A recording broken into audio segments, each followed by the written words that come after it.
ഇന്നത്തെ പ്രഭാത സങ്കീർത്തനം 34.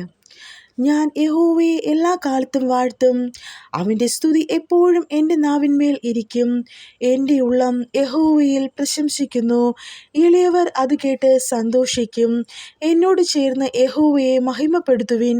നാം ഒന്നിച്ച് അവൻ്റെ നാമത്തെ ഉയർത്തുക. ഞാൻ യഹോവയോട് അപേക്ഷിച്ചു, അവൻ എനിക്ക് ഉത്തരമരുളി.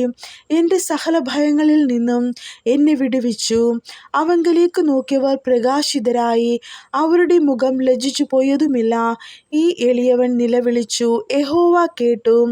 അവൻ്റെ സകല കഷ്ടങ്ങളിൽ നിന്നും അവനെ രക്ഷിച്ചു. യഹോവയുടെ ദൂതൻ അവൻ്റെ ഭക്തന്മാർക്കു ചുറ്റും പാളയമിറങ്ങി അവരെ വിടുവിക്കുന്നു. യഹോവ നല്ലവൻ എന്ന് രുചിച്ചറിവിൻ. അവനെ ശരണം പ്രാപിക്കുന്ന പുരുഷൻ ഭാഗ്യവാൻ. യഹോവയുടെ വിശുദ്ധന്മാരെ, അവനെ ഭയപ്പെടുവിൻ. അവൻ്റെ ഭക്തന്മാർക്ക് ഒന്നിനും മുട്ടില്ലല്ലോ. ബാലസിംഹങ്ങളും ഇരകിട്ടാതെ വിശന്നിരിക്കും. യഹോവയെ അന്വേഷിക്കുന്നവർക്ക് ഒരു നന്മയ്ക്കും കുറവില്ല. മക്കളെ, വന്ന് എനിക്ക് ചെവി തരുവിൻ. യഹോവയോടുള്ള ഭക്തിയെ ഞാൻ ഉപദേശിച്ചു തരാം. ജീവനെ ആഗ്രഹിക്കുകയും നന്മ കാണേണ്ടതിന് ദീർഘായുസ് ഇച്ഛിക്കുകയും ചെയ്യുന്നവൻ ആർ? ദോഷം ചെയ്യാതെ നിന്റെ നാവിനെയും വ്യാജം പറയാതെ നിന്റെ അധരത്തെയും കാത്തുകൊള്ളുക. ദോഷം വിട്ടകന്ന് ഗുണം ചെയ്യുക. സമാധാനം അന്വേഷിച്ച് പിന്തുടരുക. യഹോവയുടെ കണ്ണ് നീതിമാന്മാരുടെ മേലും അവൻ്റെ ചെവി അവരുടെ നിലവിളിക്കും തുറന്നിരിക്കുന്നു.